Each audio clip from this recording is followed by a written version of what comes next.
So a lot of people ask me how I study languages. Obviously, there's a lot more to it than just the source of learning that you choose, like a movie or a book or going to school. However, people seem to be trapped within just a few simple modes or sources of learning. And in this video, I want to, first of all, discuss many different possibilities that could help you learn your language, and then rate how effective they are. We got a tier list, we got a colorful display of different ranking options, and we got 6 levels, and we're gonna rank it together. What I want you to get home is that anything on the garbage part, don't do. It's a waste of time and money. It's probably a scam. But actually, everything above is sort of okay to do. It might not just be as effective, but if it's something that really resonates with you, you should do it anyway. And I've actually pretty much done all of these things, like all of them. And some of them have helped more than others. So that's what we're gonna rate, how effective they are, how likely they're gonna make it for you to really get good in the language, and to be consistent. This is really important. And also how accessible they are, how expensive they are. So without further ado, let's start with teaching. Now, getting a teacher is pretty much the most common way of learning a language, and some people think that that's just the only way. The reason why teachers are so popular, I think, is more historical than anything. Most of the techniques that I'm going to show after that only appeared sort of recently because of technology. So back in the day, a teacher was the only way for you to get there. So they have a profound impact, and a lot of people associate language learning with actually going to class with a teacher in the traditional sense, and you will be surprised to learn that that is absolutely fine with me. And in fact, in every language where I've done remotely decent, I've had a teacher at some point, at least some of the time. So because of that, I'm going to take having a teacher all the way to the almost awesome. And the reason for that is, well, you can find pretty crappy teachers out there, or people who just don't know how to explain their language to a foreign person. Native teachers, unless they're trained, tend to be pretty crappy. Another reason is they're very expensive. In fact, getting a private tutor probably is the most expensive way to learn a language. However, they're really good because they take you by the hand and they adapt to you. You get instant feedback, expertise, and they can help you get there in a very targeted way. But the financial side of it, and always having to wait for a lesson with them to actually learn, is what makes them not really that great and not absolutely necessary for learning in today's world. The next thing is exercises, like language exercises that you find in language learning books.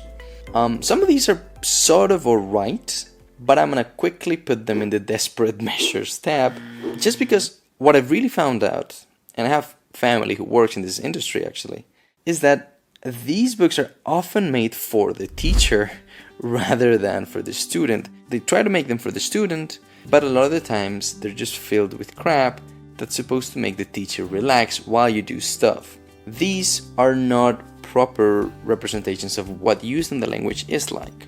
And some of them can be somewhat decent, but they're also usually not so great when you're supposed to use them on your own. And for that reason, if you got one and you just really like it, go for it. But for me, desperate measure. Another desperate measure is trying to cram the information, just getting like a vocabulary list or something and just saying, okay, that's going in, learning by heart. The reason why that's not great is because language is not pure memory, and memory fades when not used and very quickly goes away if your brain finds out that you're not actually using it. Now, having said that, it's not something to completely avoid. Some words you just learn by heart. However, taking it as an approach to learning the whole language will get you absolutely nowhere. What else we got? Oh, this is a really good one. Now, a lot of people tend to do this one as well, repeating the same words to try to nail down the pronunciation. Now, when you're actually doing it just for the pronunciation, this could be sort of alright-ish if we go to desperate measures straight away. But because some people actually think that they're learning this way, I'm gonna go ahead and put it in the garbage. Pretty much no use, waste your time, and if you even have to buy some sort of cassette or CD or program that lets you do this, then it is an actual proper scam. The next one's music. And here I'm assuming that you're paying some attention to the lyrics, actually trying to investigate a little bit about the meaning of the lyrics. But music on its own is actually a fantastic way to learn languages.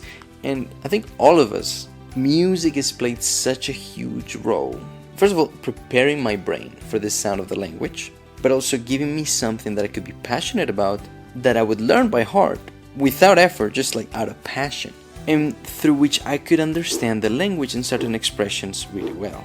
Now, probably the reason why it's not in God mode, even though it has such a profound impact on everyone's learning, is that a lot of times lyrics are kind of weird and pretty detached from normal communication. The language itself is not absolutely great, and it doesn't prepare you to be able to speak normally, and also tends to be a bit inaccessible for beginners. So for that reason, it's not up there with the best, but it's pretty good. And you could learn a lot of a language just by getting songs and studying them. Now, I wouldn't recommend you do any of these things on their own. I would recommend you do at least 4 or 5 of these, but it's really nice to know that you got quite a few options. Okay, the next one is learning grammar rules. The thing is, I really like grammar, so this is something that I naturally do. I want to figure out the patterns of a language so that I can create new expressions and I can get a bit further without having to have previously internalized all the rules just by exposition. So for me, learning the grammar rules is really valuable. However, it is something that's probably not gonna impact your overall performance and your ability to learn so much. First of all, because studying something doesn't mean that you actually internalize it, and doesn't mean that you can use it. So things that make you use the grammar well are gonna be a lot more helpful than just studying the grammar. And for that reason, I'm gonna put it with decent doodles, so something to do, just not something that's gonna get you incredibly far. And there are actually books on grammar, and the whole book is on the grammar of a certain language. I've actually found useful stuff in these books. But if someone just grabs one of these, like they used to do in the good old days, and they just intend to actually learn the language just by reading those, that's an actual scam. So that would go on garbage. But if you are sort of a bit more advanced, and you actually want to get a better perspective and understanding the language, grabbing one of those books and really going through them can improve sort of the model that you have in your head for how the language works. So for that reason, and for that reason only, I'm gonna save it from the garbage can and put it up with desperate measures. And now we get on with language apps. So there are some decent language apps like Babbel and Duolingo, though there's many more popping up every day. And I'm gonna actually put this one again with decent doodles. I think Babbel is a bit better than Duolingo. I have seen a lot of examples of Duolingo just teaching a bunch of nonsense or making you feel like you're actually doing something without being tested properly. I think this is especially true with the free versions, so we can't blame them for that. But I think Duolingo is responsible for at least introducing a lot of people to language learning that wouldn't have even tried it otherwise. Definitely not a good thing to rely on for, continuous learning. But, if that's your thing, they might be a good place to start. There are other apps, however, and in this case I'm just taking an example, which is an app called Drops. Maybe it got better, probably not. This is the category of apps that I would call flashy apps. So apps that just look really good, really interactive, powerful visuals and sound effects. They do create the impression that you are delving in the language, but they're just teaching you a bunch of nonsense or not teaching you at all. So for that reason, I'm just going to put them in garbage. Don't waste your time with that. Especially don't waste your money with that. Passive listening. Now there's a lot of movements like AJAT, all Japanese all the time, where you're just constantly listening to and being exposed to the language. And if you're insane enough to actually take it to the level that you would need, it can be really helpful, and it really prepares your brain for the language, to the point where your brain will have deduced and made room for certain words without you actually having any idea what they mean. But I do think that it's actually pretty difficult to pull off. And because it's so passive, I think it's not making you develop the skill so much as I wanted to believe when I first got into it. But it can be pretty cool. I'm gonna put it up there with the almost awesome guys. Now we start getting to the classics. The next one is reading. Reading is a great way to get exposed to a lot of grammar and words in ways that are actually useful in the language, especially if you choose a topic that sort of speaks the way that you want to learn to speak. But it is often a bit hard, and it's often difficult to start from there. You will find yourself not knowing many of the words, constantly checking on the dictionary while you're reading. And the book doesn't read itself unless you do it. You are the one who's pushing the ball there. and for that reason it's a bit more active. It can be very disruptive and make you lose the pace and passion for what you're doing. Reading is one of the 4 main skills that you wanna absolutely get when learning a language. We get the passive ones, reading and listening, as well as the active ones, which are producing the language by speaking and writing. So reading is fantastic, but it does come with all these different shortcomings. So for that reason, I'm gonna put it on the based, but not on the God mode category. The next one is social media. And social media has a lot of advantages for language learning. The first one is you're not gonna run out of it. It's practically infinite, and the content tends to be very digestible and use a language that's a bit more close to speaking language, which is really what you often want when you're learning a language, to be able to interact with people. But a lot of times the topics can be a bit limited, and it's also very addictive. An issue I have with social media is that it'll often be mixed with your own language, so it's hard to actually create a set of accounts that only show you stuff in the language that you want to learn. And also, a lot of times the content itself is a bit crap and kind of toxic, even on a sort of mental health level. So for that reason, I would say that it has a lot of potential, but a few downsides. But I think social media is the reason why newer generations, especially in Spain you can see this, are many times better at speaking English than people that had actually genuinely studied it from previous generations that relied solely on books and teachers who, by the way, were often not even native. So I think we gotta give a lot of recognition to social media for the spread of different languages. However, that language is normally just English, so that is to me an issue. It might work pretty decent with English, but it might not work so easily and so well for others. Pretty solid, still some dangers to it and annoying bits. Another one, and this one was actually suggested by someone, I've really never done this, just like people tend to sometimes study in order to cram for exams, just literally copying one thing from one piece of paper to the other, and maybe the brain will grab a little bit of it, but without actually using it, I think your skills in the language will not get developed whatsoever. So I would put this on the scam garbage category right away, like something not to waste a second doing. Another one that's going straight into garbage is the theory that if you just put, let's say, the radio in your target language next to your bed and just fall asleep and just let it play, it will go straight to your subconscious and you will develop the language without doing any effort. I think that is an absolute scam. You can go ahead and not waste your time with those tricks. The next one is traveling to the country, or especially moving to the country. This is probably one of the best conditions that will allow you to master the language to a degree that is really great. And for that reason, I would put it straight to God mode. But there's an issue with that, and the issue is that by itself won't do the trick. It will make it a lot easier, but it will not do the studying, the practicing. It definitely will not do the learning for you.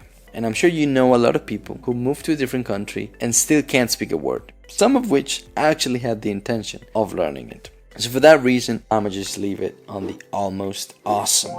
But I do want to make a note, if you're a serious student and you're doing a lot of the best work you can, moving to the country is gonna unlock some of the biggest chances for you to become an actual master in the language. In my opinion, it's not replaceable by anything else, but it's not a silver bullet. It doesn't do it all for you. You still gotta do a lot of things. A similar one that gives you a lot of exposition is finding a partner that is native in the language. You want them to be experts, but you also want them to be comfortable. No one's gonna actually teach you their second language with so much patience as a native speaker. But a lot of the success stories of people that have really mastered another language come from finding a partner. And this usually goes hand in hand with moving to the country. And of course, the passion, the love that you got for this person will really help you conquer the many challenges that you will find learning a language.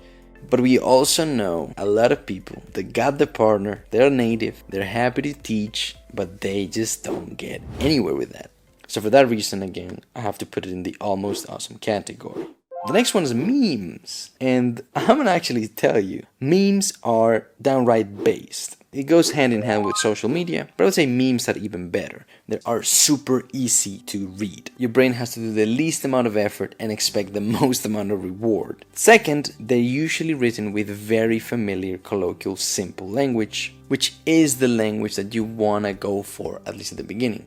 But third, they really take advantage of using the language in a masterful way while also being accessible. They're so easy to consume, they just make you laugh. There's no shortage of them, and it's a way of actually studying the language without feeling like you're doing it. For the time that it takes to consume them and the enjoyment you get and how they can advance your skill and integrate, go deep inside your memory, I think they're pretty great. Now we're getting onto the pretty decent ones. Now we got ChatGPT. This is a tricky one because ChatGPT is really good at one thing, and that is speaking, creating text that looks native, sound like a human. If anyone knows about languages very deeply, that's probably ChatGPT. It is free and it can give you really good advice. It can produce as many examples as you want. It can talk to you in whatever language you want, in whatever level you want, whenever you want, in your phone, in your computer. Really accessible. But the tricky thing here is that you sort of need to know what to ask it.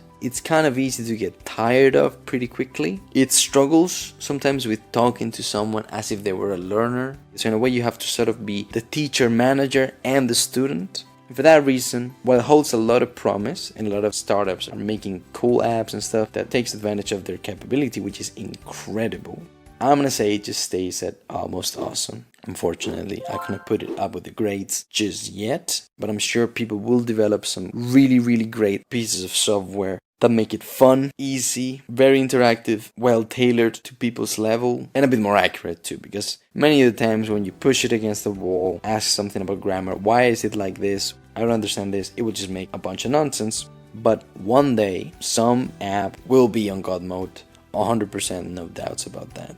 The next one is something called shadowing, where you just hear a native speaker and you try to act exactly like they acted, speak like they acted. I think this could, in theory, sort of help you. Some people swear by it. I don't think it actually accomplishes that much, especially when it comes to developing a skill in the language and to gaining knowledge. I just think it's a desperate measure, honestly. So for that reason, that's where I put it. Next one is translating. Translating can be a really powerful, active exercise that engages your brain in a way that really helps it learn and develop the skill.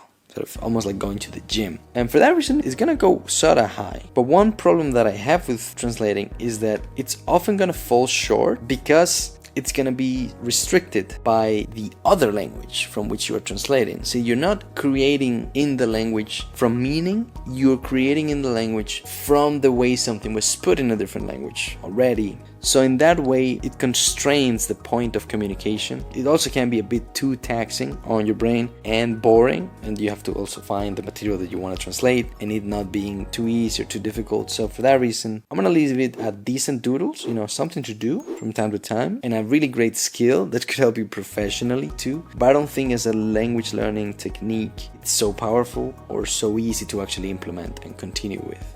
Language learning books, the ones you get when you go to a different country, they got every single sentence in existence there. They barely explain the grammar. They give you an outrageous amount and variety of examples, downright into the nitty-gritty, without any help, without any sort of building up to it.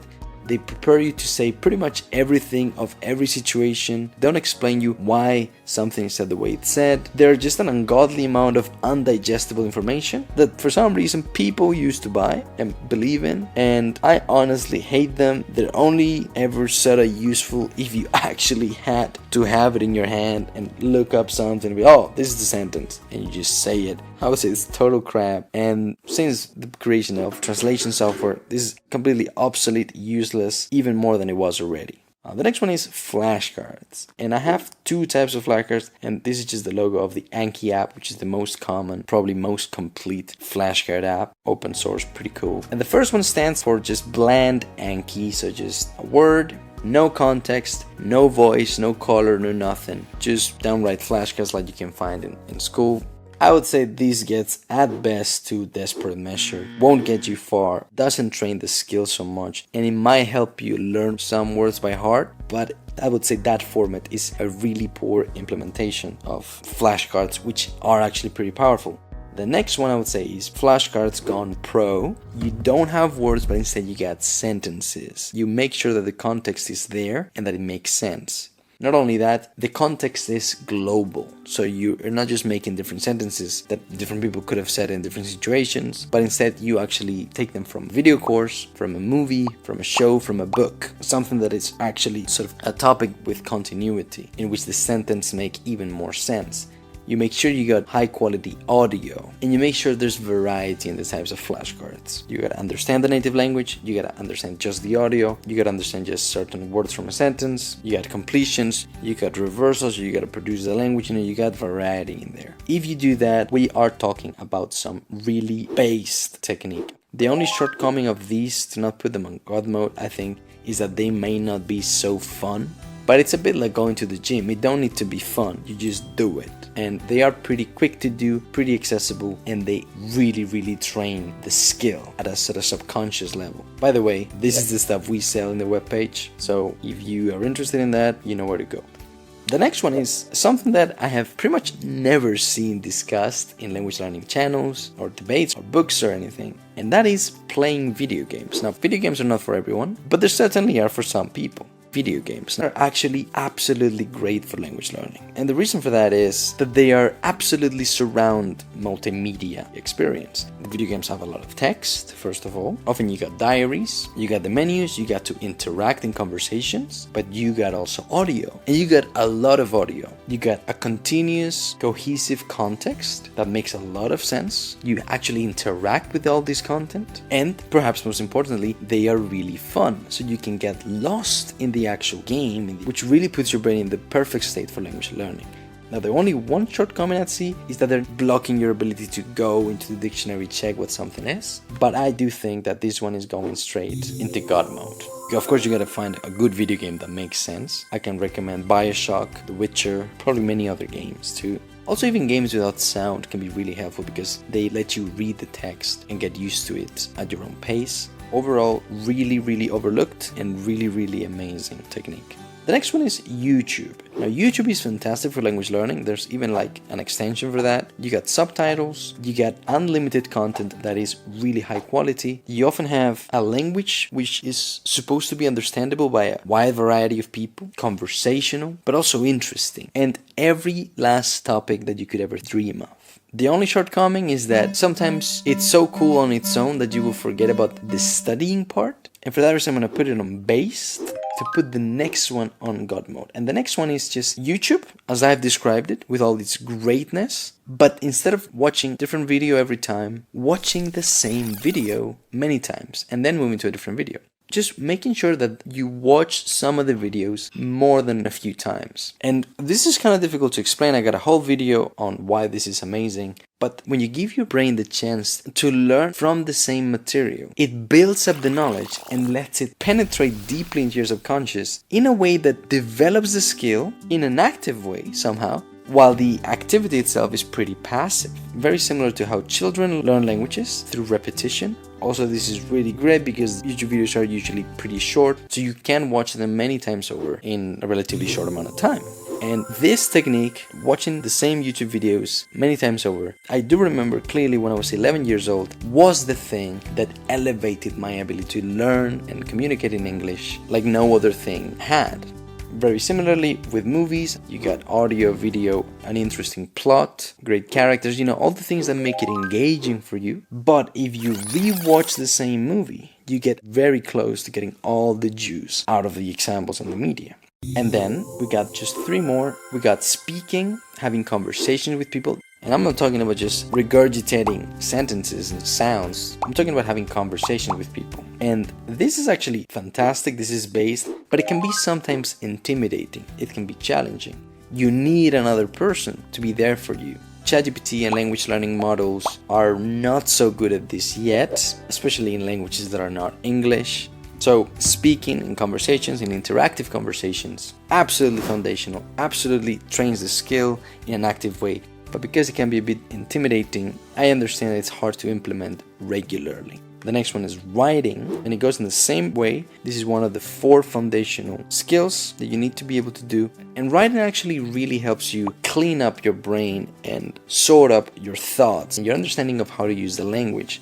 and you will quickly realize, oh, I don't actually know how to say this, I forgot this word, but this is something you want to be able to do. And by grabbing the word and learning the word while you're doing this process, you're really, really good. Writing is just fantastic for learning how to articulate your thoughts and the language itself. But of course, it can be challenging, it can be a bit boring, it can be a bit too hard, a bit too intense to do repeatedly. The register is a bit different from the one when we are speaking, so it will feel sometimes a bit detached from the sort of language that we want. I recommend you do it anyway to the point where it doesn't get that hard, so you can really take advantage of it. But perhaps something that is the perfect mix of having conversation and writing, and I realized this early when I was learning Chinese, is chat. And there's plenty of chat apps that are specifically made for you to interact with random people that are native to the language that you want to learn and that are learning the language that you speak. And I'll put this in the absolute top tier. And the reason for that is that it's not so intimidating. It's not so demanding as speaking, where you need to actually articulate things fast, but it also trains your ability to articulate in a bit more thoughtful way while being very interactive.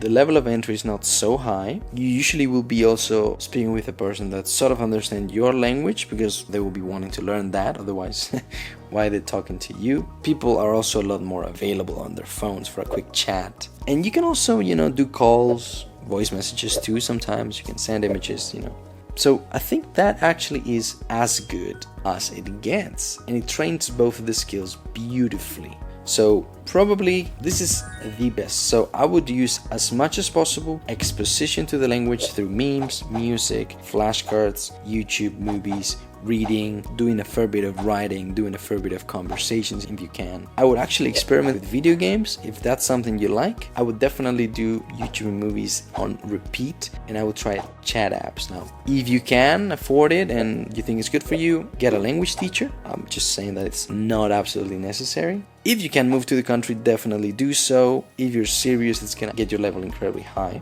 Do use ChatGPT and language learning models as much as you can, and do give a fair consideration to the grammar. But please don't do anything on the garbage side, and don't try to get too far using the desperate measure.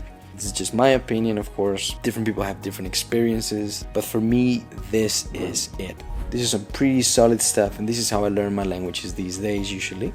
I rarely have a teacher because I feel like I don't need to, there's better things. But of course, having the experience of learning helps you do it yourself without a teacher. Maybe if you're a complete beginner in language learning, even if you do these great techniques, you might still feel lost, in which case, getting a teacher can be ideal. This is just how things look for me at the moment. I hope it helps. I hope you got some good ideas about what to do, and also get a better understanding on why these things are great or crappy, in my opinion. Thanks so much for watching. I'll see you on the next video.